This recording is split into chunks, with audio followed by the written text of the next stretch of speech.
Hail to the Redskins. Oh, that looks, yeah. Okay, well, let's go ahead and get started. Yeah. Call the meeting to order, and I ask that you please mute your computers. I'll ask you to unmute your mic when there's a spot in the program that we need you to unmute. We will be led in music by Pam Tubbs. And let me know if you can see my screen. Yes, yes, we can. Okay, that's great. All right. I So, don't know how to unmute. okay, phone beginning. What we're going to do is a classic holiday song. And I know that everybody has their own favorite holiday song. And Bob, I know that you'll join me if you are on mute. And Bernie, if you could mute yourself. It's important that everybody mutes him or herself when we start singing. Otherwise, it's cacophonous. Trust me, I know this. Well, I don't know how to do So that. the classic holiday song that I don't I know how picked to for us to sing unmute, today and they're asking is everybody to do that. Jingle Bell Rock. Is everybody ready?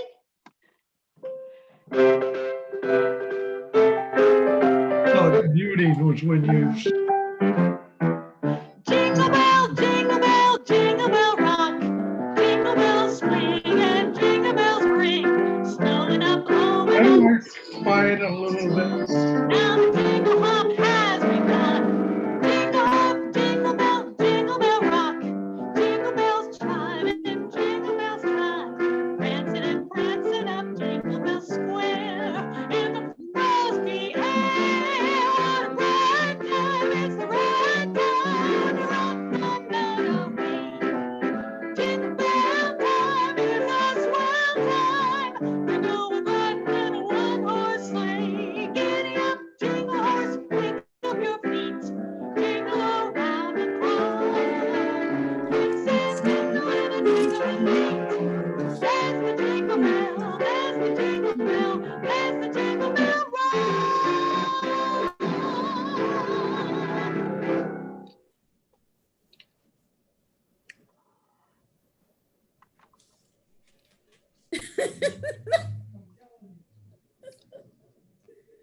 One.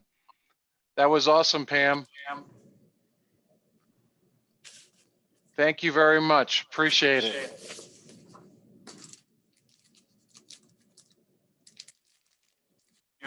Do you have another one for us, Pam? Actually, I thought we'd only have time for one, so why don't we let Bob sing Feliz Navidad for us? I think that's a great idea. Bob, you still ready? I would love that. And since Rotary is international, Feliz Navidad. Feliz Navidad. Feliz Navidad. Prospero año y felicidad. I want to wish you a Merry Christmas. I want to wish you a Merry Christmas. I want to wish you a Merry Christmas from the bottom of my heart.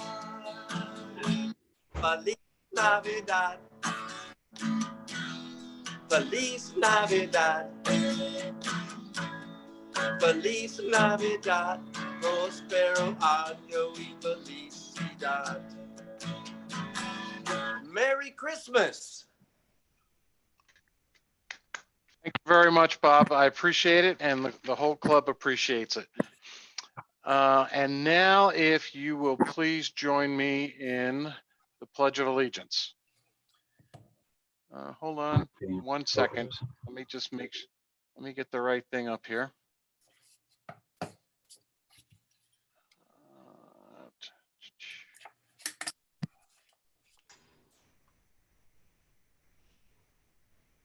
I apologize for this. Just give me 1 second.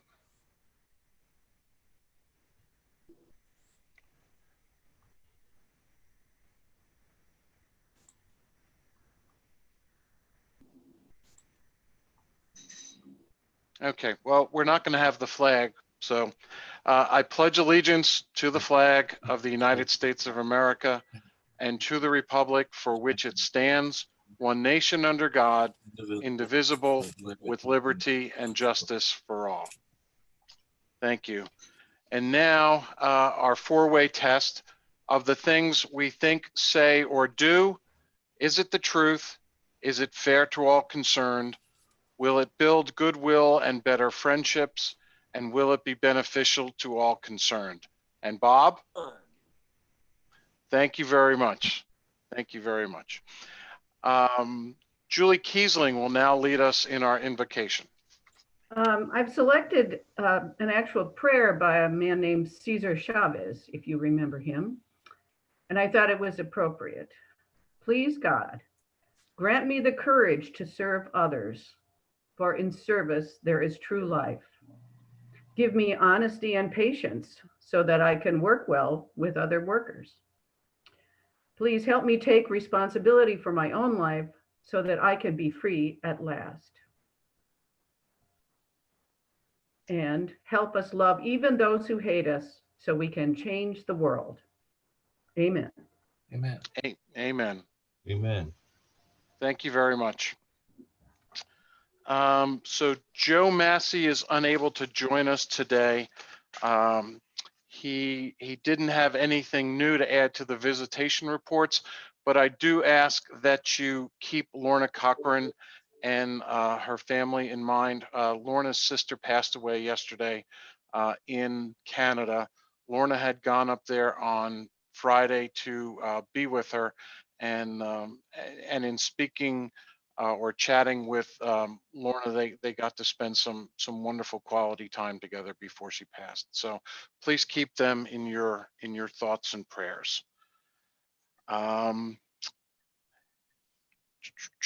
Let's see. In some guests, we have Stan Tuberville. Stan, am I saying that correctly? Pretty close. Turbaville. Turbaville. Okay.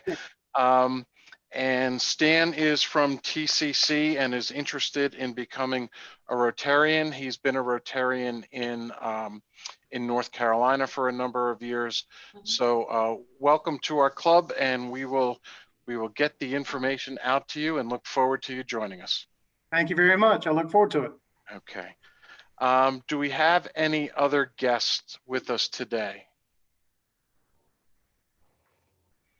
Okay. Our school of the week is Larchmont Elementary School, and our rotation scribe for today is Walt Sobek. So please speak clearly when you need to. Actually, it's me. Sally's the scribe. Sally's Oh, the scribe. okay, I think. Unless we have two. Walt? Bunch of riches. Either way, I was ready to be scribe, but Sal, if you want it, you got it. Okay. Well, I don't know. Diana just told me today. So, okay, I'm happy. I'll continue on, give you a break. We Hey. have two singers, we can have two scribes. That's right. It's double day. It's bring a twin day.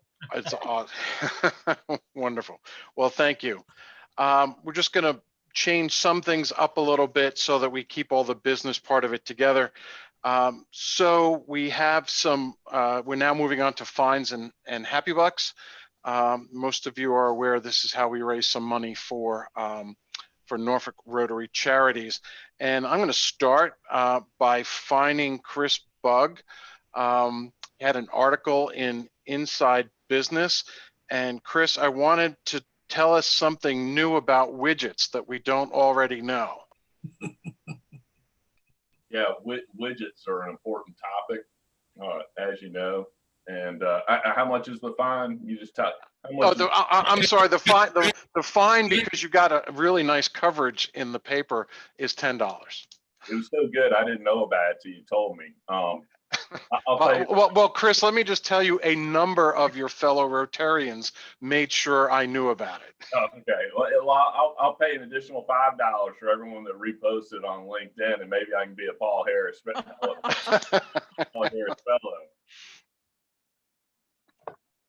Well, that is good. But I also, if you repost, you just let me know, and I'll chip in more.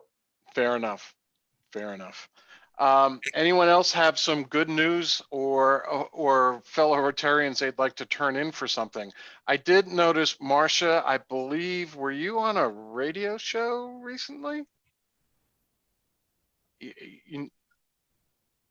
Yesterday, I was on the radio talking about the Reemploy Virginians, which is an opportunity for students to attend the community college and receive scholarship funds in the amount of up to $3,000. Persons who have been displaced due to COVID. Funds are available that were provided by the governor through CARES dollars. So yes, I did a brief talk, and also a student followed me. Okay.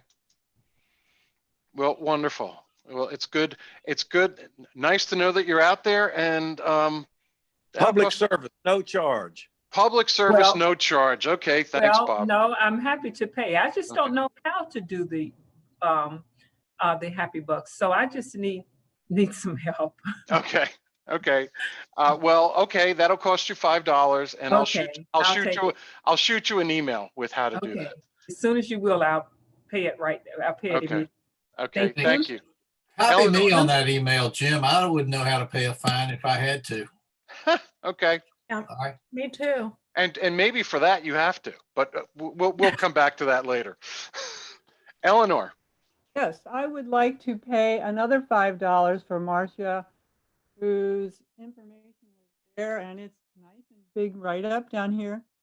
But I would like to congratulate her on one of the educators featured in this Virginia book. Thank you. Thank you so much, Eleanor. Barb Lipskis, did you have one also? I was going to join Eleanor in paying $10 in support of the education effort. That's wonderful. Thank you, Baranu. And I will be the third to jump on that. I would like to give $10 in efforts of that. And another $10 to have successfully survived a car accident this week. So I'm just happy to be here with you all. We are thrilled you are with us, and glad you came through that well. Just as a note, I will be shooting everyone an email today to talk about the different ways that you can pay fines or Happy Bucks. So just keep a lookout for that. We'll send that out today so everyone has that. Hey, Jim. Yes. Steve Jones. I'd like to also chime in for $10 for Tidewater Community College. Marcia's done a wonderful job in terms of her leadership, and just that issue that she's working through with the city and with the grants for that proposed facility in the Neon district. I'm just so proud of how she's handling that, and I want to offer some funds just in support of her efforts. Thank you, Steve. Marcia, you're getting glad I called you out on this, aren't you? I am. After the week I had, I feel tremendously blessed right now. So thank you all. Well, the one thing you can count on, Marcia, is that the club has your back. Thank you so much. Yeah. Thank you very much. Anyone else with some good news to share or Happy Bucks they'd like to share? Michael Des Plaines. So it's not good news or Happy Bucks, but I guess if I have to ask the club for something on behalf of my business, I have to pay a fine. Is that how that works? That is very true, sir. Okay, so we are looking, the garden was gifted boards from a over 300-year-old oak tree that we're going to use in new construction that will start next year. They have been curing on site in Virginia Beach for over a year, and now is the point where the boards have to come indoors to cure for another year. They are huge. They are 21 feet long by 4 feet wide. We have 3 stacks of them, and the stacks are 5 feet tall. So essentially, I need a garage or a warehouse or something that could hold these for probably a year, because we probably won't need them for another year. Does not have to be heated. Obviously, it should be secure so no one can steal them. Although I don't know who would want to steal a 20-foot by 4 feet board. So think about it. Get back to me if you have any leads. I've already contacted the city and the Navy and some other people. So, but someone's got to have a big old garage or a warehouse somewhere. Michael, it doesn't need to be heated. Can it go in a shipping container that's airtight? Oh yeah, I guess it could. Yeah, as long as it would fit. 21 I have a 21 by 4, 5 feet high, and I've got 3 of them. That's not a bad idea. I have a 40-foot shipping container. We can put them in. All right, I'm going to talk to you, Jeff Wells. Okay. How much do I owe for that, President Jim? You know, it's for a really good cause. We'll fine you $5 for that. Okay, I will Venmo. Okay, thank you. Anyone else out there? I've got an unsponsored announcement or fine thereof. You can tell me how much. Our friend Kenny, who spoke to us, they've been really hit hard down in South Africa. They're pretty industrialized, so they're really dependent on travel, and plus because of travel, COVID's hit them particularly hard. And he's doing some work for some nonprofits that are trying to do food, toys, and school uniforms for kids. So if you want to help out, let me know. So I'll pay a fine for that. And then I got Happy Bucks to beat Army. Happy Bucks. Well, okay, wonderful. Well, I have Happy Bucks for the Army-Navy game also, which in an unsolicited manner, just so you all know, is this Saturday at 3 o'clock. And for the first time since the 1940s, it's actually going to be played at my alma mater at West Point this year. It's considered neutral territory, sort of, but it's actually one of the only places in the nation where both student bodies are going to be able to attend the game. So, Army Navy this Saturday at 3 p.m. If you're an ESPN fan, College Game Day will be starting at 9 o'clock from the campus. So, so tune in to America's Game, and I have Happy Bucks for that, and as usual, have some wagering online with some of our fellow Naval Academy graduates and Naval Academy or Naval Officer alumni. So I have Happy Bucks for that also. Jim? Yes. This is Lois, and hey, Lois. Speaking of competition, what you just announced prompts me to offer Happy Bucks because the women's basketball team at ODU beat VCU in overtime this past Sunday, and it was very exciting to see. Wow. Oh, Lady Monarchs. Yeah. Very good. Very good. Anyone else? Okay, well, let's move along to our business meeting. The first thing where I had sent out in emails to all the members the proposed slate of directors and officers for 2021-22. And sort of what we're going to do is Pam Tubbs is going to present them to us. And then we will also solicit nominations from the floor if there are any. And if there's not, what we'll go ahead and we'll do a vote where we basically approve the slate. So at this point, I'm just going to turn it over to Pam Tubbs to introduce the slate for 2021-22. Pam. Thanks very much, President Jim. Can you see my screen? Certainly can. Okay, great. Well, it is my honor, and thank you for giving me this job, which is great, of introducing people who actually need no introduction, except to say that they are all wonderful, and I feel so good about the direction our club is going and will be going in the future, thanks to the leadership of these wonderful people who raised their hand and said, yes, I will serve. So first of all, we have our immediate past president, Jim Kitts, who is, I know, a tough vote, but and we have our president next year, Michael Displains. Our president-elect will be Laurie Harrison, vice president, Jeff Wells, and secretary treasurer, Barbara Lipskis. We have directors who will serve a year on the board of directors, assuming that you accept them. And Bryce Burton, and I apologize for the typeface. For some reason, your name got small, but you're definitely just as big as all the other directors. Bob Ash, Chris Bugg, Bryce Burton, John Cameron, Dave Duncan, Brian McGuire, and Michelle Nettles. Thank you all. And parliamentarian, I want to thank Tom Ambler for raising his hand and staying on as parliamentarian. I know he's been a great help to you, Jim, as he was to me. And Absolutely. Absolutely. there you are. There's your slate. Okay. Thank you, Pam. Thank you, Pam. And if you could well, let me ask, are there any nominations from the floor?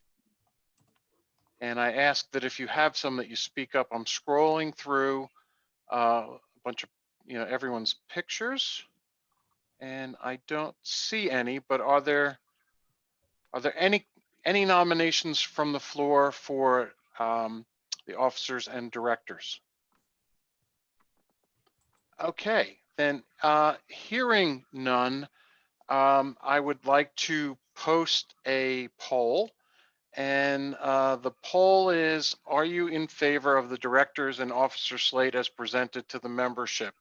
It's an anonymous poll, but we are tallying the responses. And so here it is. And if you can just answer and let us know, we'll move forward from there.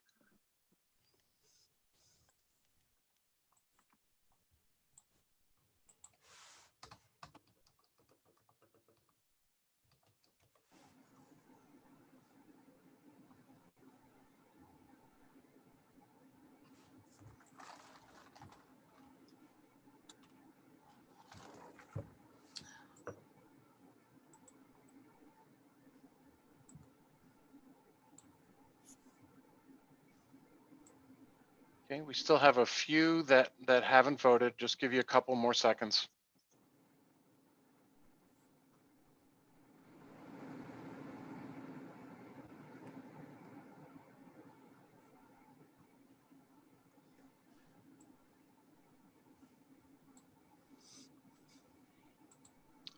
All right, well, thank you very much. I will tell you that it is overwhelmingly in favor, and we appreciate your participation in this, and I will let you know that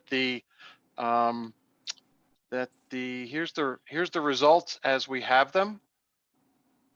We did receive a few votes via email and telephone also that need to get added to this, but they were all in the approval column. So thank you and congratulations to our board of directors for 2021-22. And Barb Lipskis, thank you very much. It's a nice commitment that you've made, and look forward to your leadership down the road. Thank you very much. Appreciate it. Okay, next we're going to move on to, there were some revisions to the club bylaws that were sent out, and I'm going to ask for Tom Ambler to give a little presentation on that. So Tom, you have the floor. All right, thank you, Jim. First, for the record, I'm going to say that we have the required quorum well over the required quorum of a third of our membership for this meeting. And the second thing is that I want to thank Lorna Cochran, who took the laboring oar on these bylaw changes. And finally, third, it is as Jim and Lorna said last week, which is that most of the changes that were made are aimed at making the bylaws ones that will allow our club to function efficiently during the pandemic, or any pandemic, but like the one we're in. There's also a few small typo corrections in the changes, and that's all there is. There's nothing. That's all. Nothing really exciting here. It just makes us able to function better as a club during this pandemic. That's it, Jim. Okay. Are there any questions? You've They were sent out about a week ago. Are there any questions on the changes to the bylaws? Any discussion? Eleanor? I think it was the first section where perspective or potential or whatever, the word used implied that the Rotaractors and the E-clubs and the Interactors were not really clubs, but they were potential or something like that. I didn't know why. Just the language. The concept is fine, except that I don't understand. Tom, do you have any input on that? That was something that probably was done by Lorna, but I would say that we don't necessarily have all these clubs, so it probably was put in there because it's not, we may or may not have some of the ones that are defined there. Okay, sure. Another thing that I wanted to bring up, it says that the Rotaract Club needs to be between the ages of 18 to 30. And I had heard that that was going to be changed at the convention this summer. So is there a way to just take out the ages and just leave Rotaract and leave the description as, per like Rotary International guidelines, and just take out the age? Well, but the current Rotaract age is 18 to 30. If that's what it is, then I have nothing, then that's fine. Yeah, but if it's going to change, I think maybe we address that if in fact it does. Fine, And that's it sounds fine. like it probably will. Okay. Okay. Something to do next year. There we go. Keeping your parliamentarian employed. Sounds good. Okay. Any other questions or discussion on the bylaw changes? I do appreciate the questions. It shows me you're paying attention. Okay, if no other questions or comments on it, I am going to ask that we, hold on a second, stop sharing. Let me go to poll number 2. And this is basically, do you approve the presented revisions to the Rotary Club of Norfolk bylaws? So please give us your vote.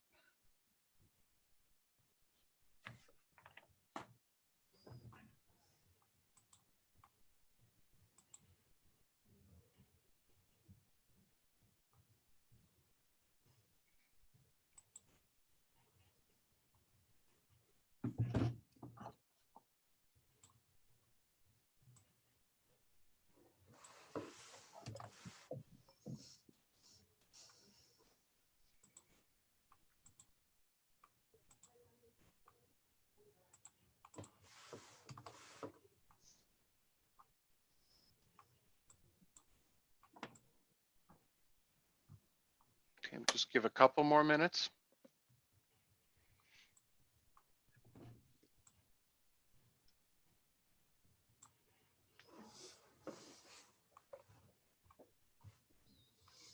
All right. Well, thank you. This passed unanimously here. And when I add in the other ones that I received either by email or telephonically, this passed unanimously, which is great. Thank you very much. And thanks for your questions and thanks for your consideration of this. Next, we're going to move on to a financial review, which will be presented by Gus Stuhlreier. Thank you, Jim.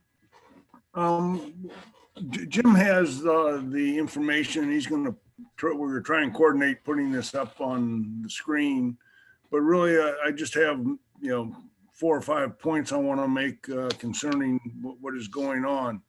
First of all, Jim, if you put up Rotary Club in Norfolk 2020 versus 2019. Okay, give me 1 second. Rotary Club of Norfolk as in budget? Yeah, 2000, as long as it's 2020 versus 2019. No, hold on. I got that. Hold on. Versus 2019. Mm. Someday I'll get better at this. Sorry, folks.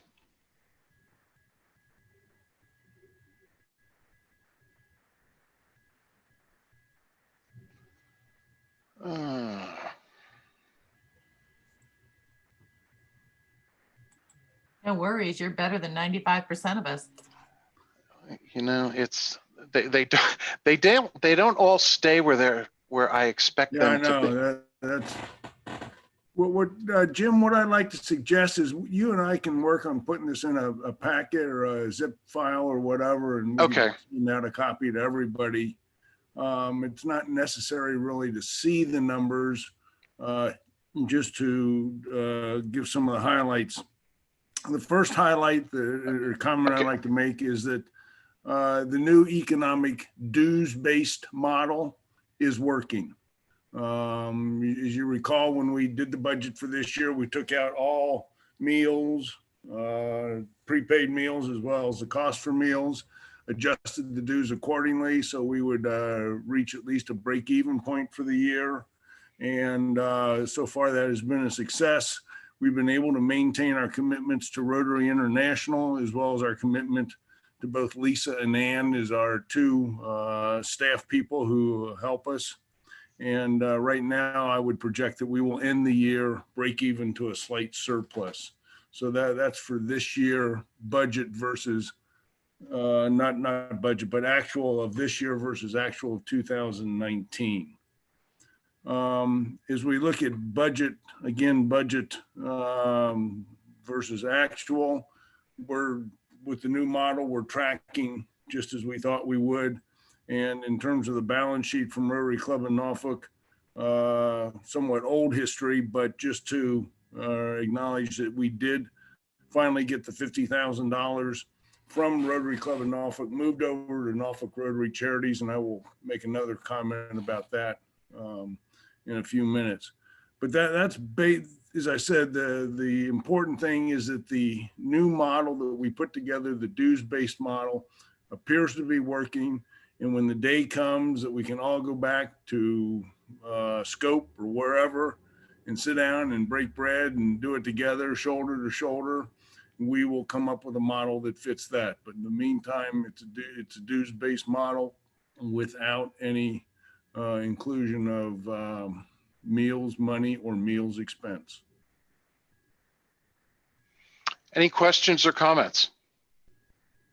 Jim, I'd like to make a comment relative to this. Gus has served as our treasurer and for a number of years, and I have total confidence in what he does. And this is a great service to our club and the community by doing it as diligently as he does. And from my perspective, I sure as heck wouldn't want the job. And I appreciate very much somebody that does. So Gus, thanks a lot for doing what you do to Rotary. Very meaningful. Thank you for the comment. I appreciate it. Yeah. Oh, Thank you. Any other questions about Rotary Club of Norfolk financials? There being none, I am going to move on to Norfolk Rotary Charities. Again, with Norfolk Rotary Charities, we were hoping to have some events this year. We had hoped that maybe we might get the Growl Fest in, but so far no events. So there's really not been much in the way of activity. The good news is though, as I mentioned before about Rotary Club of Norfolk, we got 50,000 moved over to Norfolk Rotary Charities. That now gives Norfolk Rotary Charities $140,000 in readily accessible liquid assets that we can use at any time during the pandemic where we feel there's a need. We also will probably be using some of it to make our annual round of contributions that will be determined by the grants committee. There's a formula for that, but that formula is not going to get us anywhere near where we have been in the past year or two, which is up in the low to mid 40s. The formula this year will probably get us somewhere around, mid 30s at best.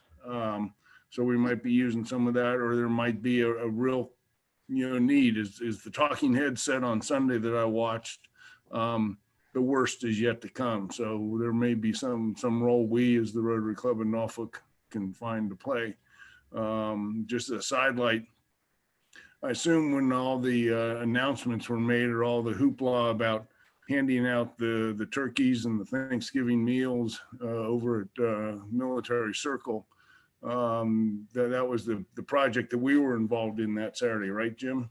Yes, we were actively involved in that. We were. I hope all of you saw all the news we got, because it really made you proud to be a Rotarian, to be part of that and all that was going on, and just the massive humanity that showed up in need. It was, we became experts at traffic control, and all the Rotarians who were there can certainly attest to that. But it was a wonderful day, a heartwarming day. And it was Rotarians, and actually it was a number of groups throughout the Hampton Roads area who participated. Yeah. So anyway, for Norfolk Rotary Charities, their work is yet to be done. Michael Desplaines has assembled a committee. The grants committee will be taking applications and moving forward. And we will be making final decisions as at least what might be a target. And, there's been conversation at the board level already about, a whole bunch of small gifts, fewer but larger gifts. So issues like that will continue to come up, and we will continue to discuss them. But Norfolk Rotary Charities is on track as we thought, and we, with $140,000 in readily accessible and liquid assets, it puts us in a position that hopefully we can respond to the community needs. Yeah.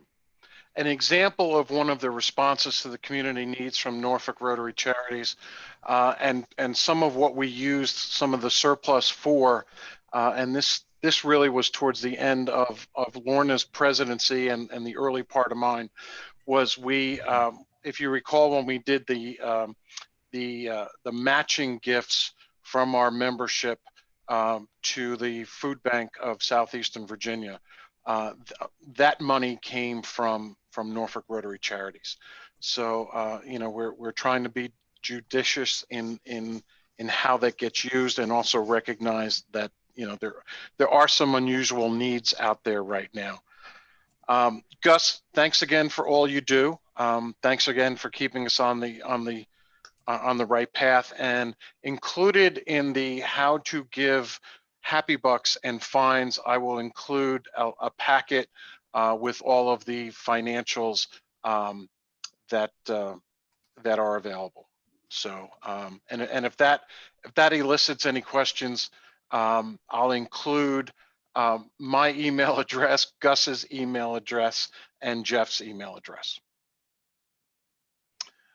Okay, thank you. Very good. Thanks again, Gus. Now I'd like for Michael Desplaines to just talk a little bit about Norfolk Rotary Charities. So I'll just piggyback on what Gus had to say. I think that moving the assets that we had into charities, giving us that $140,000 to distribute to the community in whatever way the club and the board feels is appropriate, I think is a good problem for us to have going forward. I expect to pull together the charities and grants committee after the holidays to start talking about this good problem to have. And then whether we, like Gus said, whether we keep to our traditional formula, which would give us the mid-30s, or would we go to the board and ask for some more money to get us to where we usually are, which has been recently in the last few years about in the mid-40s, to distribute to worthy groups in the community. For those newer to our club, those are done through a grant process. We have a very simple form. Any 501c3 nonprofit in our club area can apply, and then the grants committee selects based on those applications. The service areas are very broad. They encompass the environment, education, the arts, human services, and as long as I've been on the board and been involved with the grants committee, we've made sure that it's equally distributed amongst all of those different things, because all of those are what make Norfolk and our region so vibrant. I also want to piggyback or just elevate what Chick Robeson said. I know when I was treasurer on the board, there's no way I could have done that job without what Gus does behind the scenes. I mean, he really is sort of like the one-man treasurer volunteer of our organization, and having that person who knows numbers, who can look at them, make sure that our paid staff are doing what they should in regards to the numbers, as well as that continuity every year for the board and for the club is huge. It's sort of like having our own little CFO, and it's just spectacular. It's truly service above self. So I want to thank Gus for that. All right, thank you, Michael. Appreciate it. And now, I have a question. yes. When are because I've had some people approach me, when will the applications be available? I'm planning to get the committee together after the holidays and have them ready late winter. I'm thinking like February. Okay. And when the timing, when they are ready, we'll make sure, that you guys know about it and that it'll be available on the website for you to send out.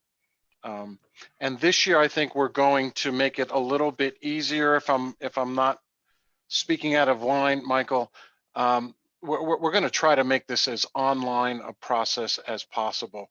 I know in previous years we've asked them to like send in 5 copies, and what we realized last year was that if they could send us an electronic copy, the truth is it would make our lives a lot easier because that's really how we end up distributing it. So. We look forward to the opportunity to, engage with the community in this manner. And it's good that you're talking, Lori, because now if you can give us a little update on, maybe some upcoming programs that'll be happening, either next week or into the new year. Thank you. I will give you a little snapshot of what's happening for a couple of months. Next week, Dr. Romero from EVMS will be speaking on COVID-19 and the stresses, the mental health stresses during the holidays, and really the mental health stresses that it's causing now and in the future. So it's a really interesting presentation. I've heard her give it before. In January, we're going to have Jeff Lawson, chief meteorologist from 13 News Now. Michael Benedetto is the owner of TFC Recycling, and he's going to give us a state of the recycling address. So that sounds riveting. Randy Wright and Dr. Patricia Turner, 2 worlds collide to form a lifelong friendship. I think they met in kindergarten, and they're going to tell their story. Terrence Affer Anderson, he's a healthcare media writer, producer, director, and he'll be speaking on the African-American prostate cancer disparity. Gary Ryan from the Virginia Museum of Contemporary Art is going to speak on their upcoming exhibit called Nourish. And it involves 12 artists and food experts, and they look and explore the possibilities of the intersection of food and art. So that sounds like fun. Lacey Weaver is going to be giving a program from the Hampton Roads Sanitation Department on their Suffolk facility that cleans 1 million gallons per day. And other programs are the Virginia Arts Festival, and of course the mayor, we're working on getting him to do the city address in April. But hopefully you've enjoyed the programs. If you have any suggestions or outstanding speakers that you'd like me to contact for the rest of the year, I have openings beginning, I guess, in April. Thanks. Thank you, Lori. And again, as Lori, I'm just going to reiterate, as Lori mentioned, we are very open to hearing from you on topics that you would like addressed, or if you have specific speakers, we're very happy to try to accommodate that.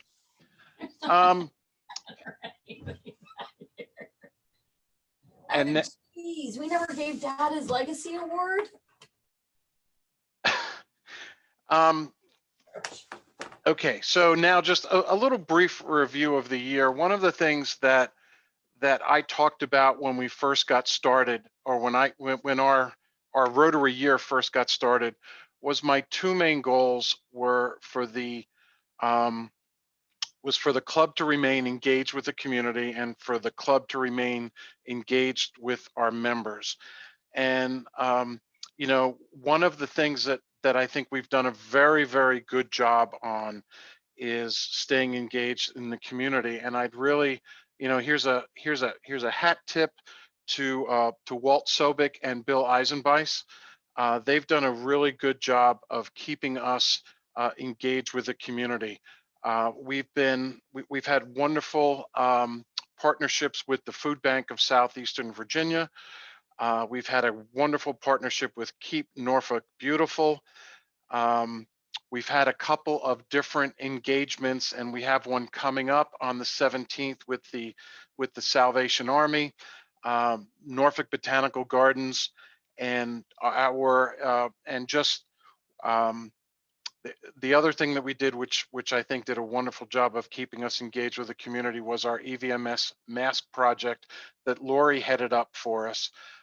You know, and then we engaged in the social media aspect of that, also encouraging mask use. So, you know, I very much appreciate everyone's efforts and participation in those.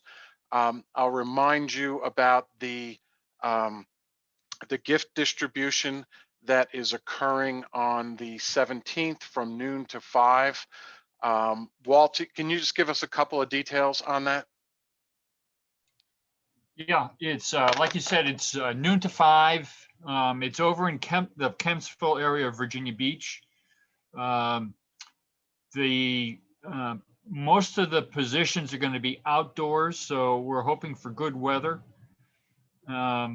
Masks are required, and right now we have 5 volunteers against the 8 slots we have applied for.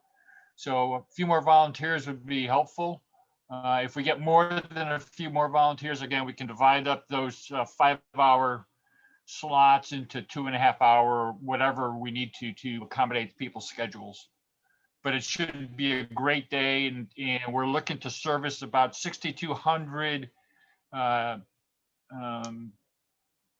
children below the age of 12 over that 2-week period. So we just have a brief 5-hour period over that 2-week period. That's all we're trying to cover at this point, but it should be a good experience. Yeah. And just so everyone knows, this is the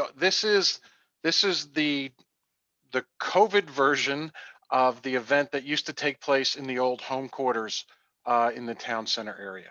Right. So you know, that was always well supported by our club, and I hope you give it some strong consideration. The other thing I wanted to do was, you know, one of the goals was to remain connected with our members. And, you know, a couple of the things that I think are really pretty neat that have happened during this COVID time when it's been difficult to physically connect is I'm really proud that our meetings have become, I wasn't sure how to phrase it, but we've certainly broadened our geography. In the sense that our speakers are not just local who happen to be around and can come into our meetings, but we've had speakers from different continents, from different parts of the country. We've had everything from a comedian to Physicians for Peace in the Philippines to winemakers in the Charlottesville area, and that has really that I think has really broadened, you know, the scope of things that come to our membership. I'm really proud of the fact that there's a core of our members who have helped other members navigate the technology of engaging in these meetings. And I think that is really something special and is a testament to those folks' commitment not only to Rotary but to their fellow Rotarians. And I truly am thankful and congratulate those. We have attempted, I would say honestly, with varying success of trying to engage in person. And I say with varying success, circumstances have evolved positively and for a while and now negatively, which have really hindered our ability to do some things. But I'll also say the one time when we did try to do a hybrid meeting, it wasn't overly well attended in person. But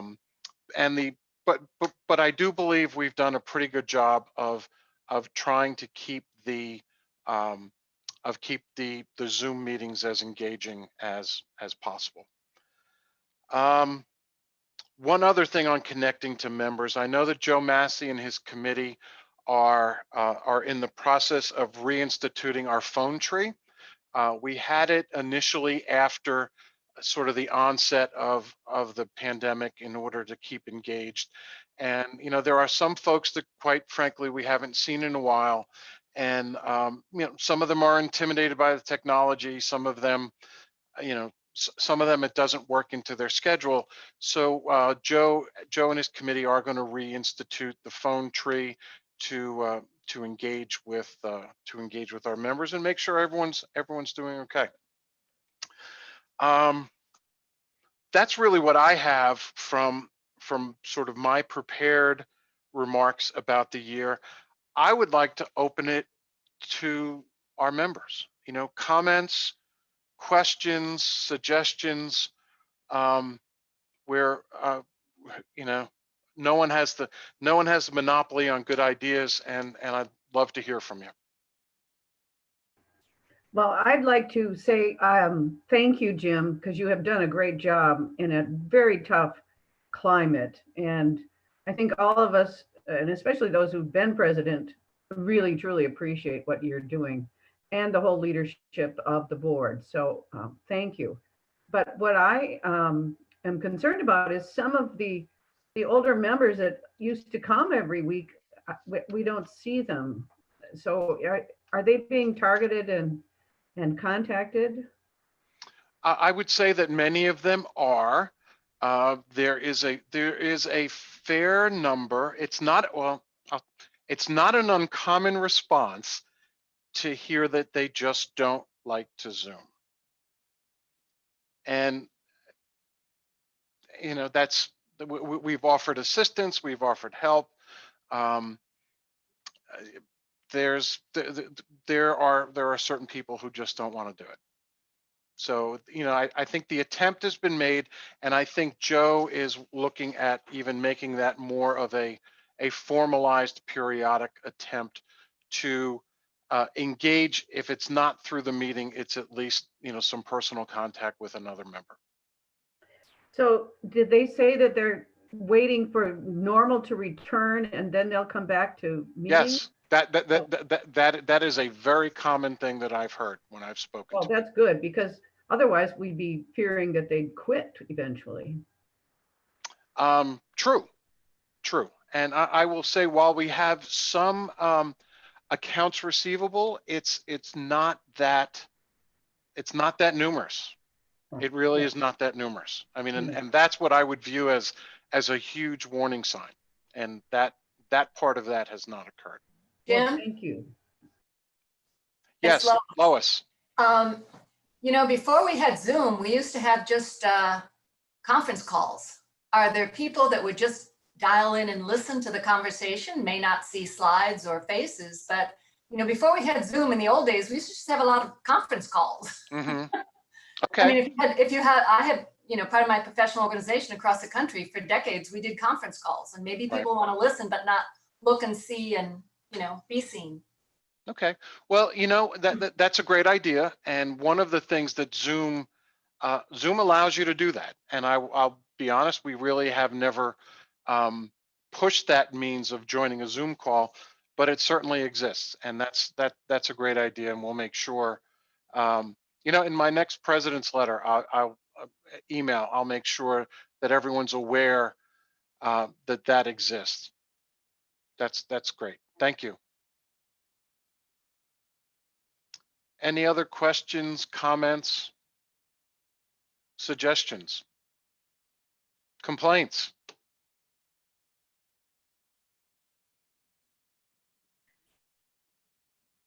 All right. Well, I thank you all for participating. Mike, did you have one?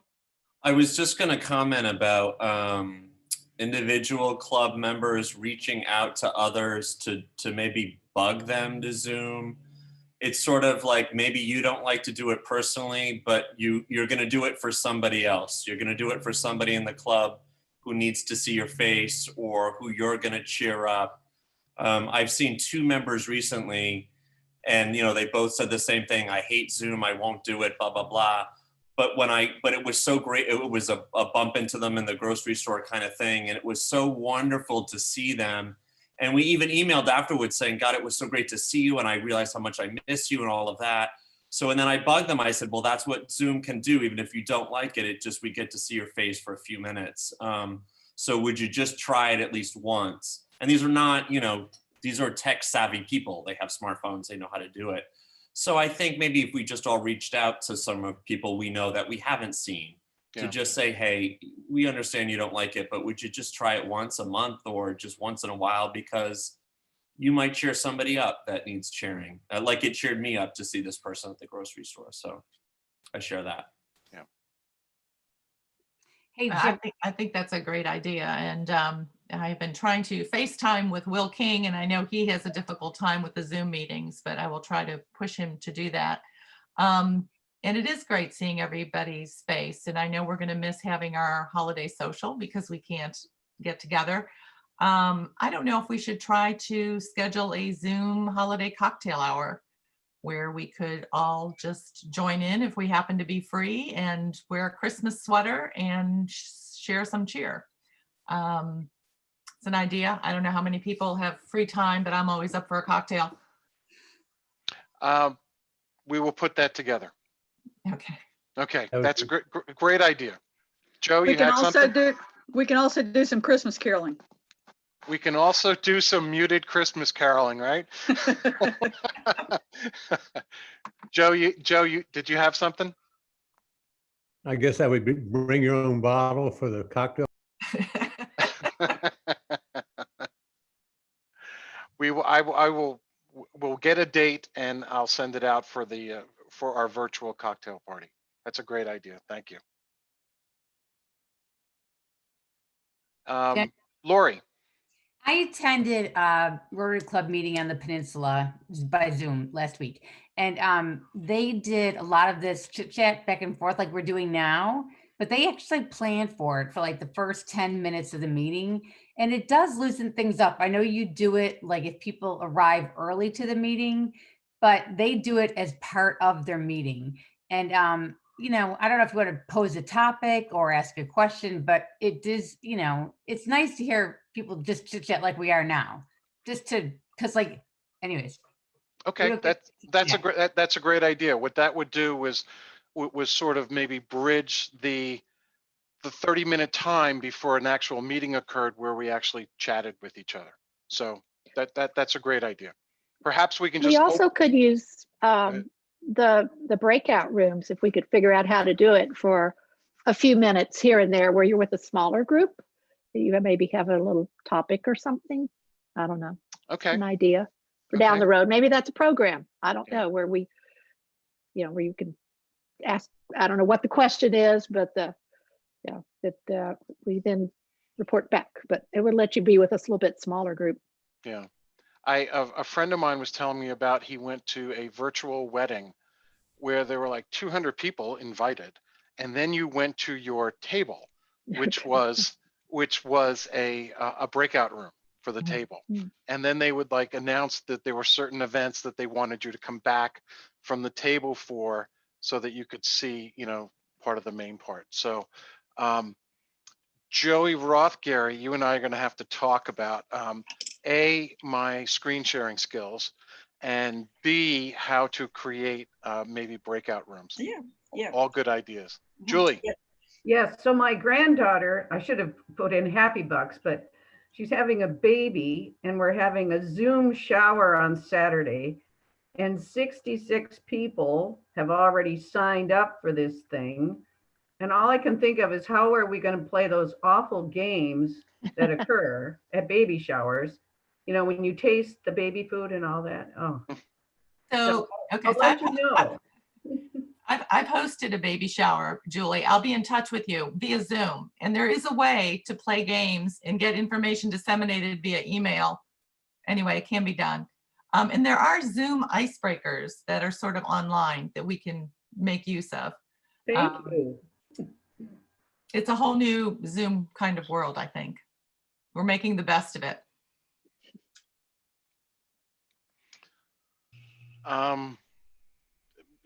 Okay, another Zoom trivia night. That sounds like that could be a great idea. Great idea. Anyone else? And again, we're open. There's, you know, we're open to suggestions, comments, questions, criticism. Well, I want to thank you all for participating again in this meeting and for your input, for your support. You know, I can't wait for us to all get back together again in person. As soon as that's possible, it's going to happen. And I miss you and can't wait to see you all again. I wish the members of our club of the Jewish faith, I wish you a happy Hanukkah. I believe that's starting up on Thursday evening, if I'm correct, and wish you all the best for the holiday season. Our next meeting is going to be on next Tuesday at 12:30, and our speaker is going to be Dr. Cynthia Romero, who's going to be talking to us about COVID-19 impact on the future health of our community. So we look forward to that. And thank you again for joining us. Thank you for your participation in the business meeting, and thank you for your input and support. We are adjourned. Look forward to seeing you next week. Thank you. Thank you. Thank you, Jim. Thank you.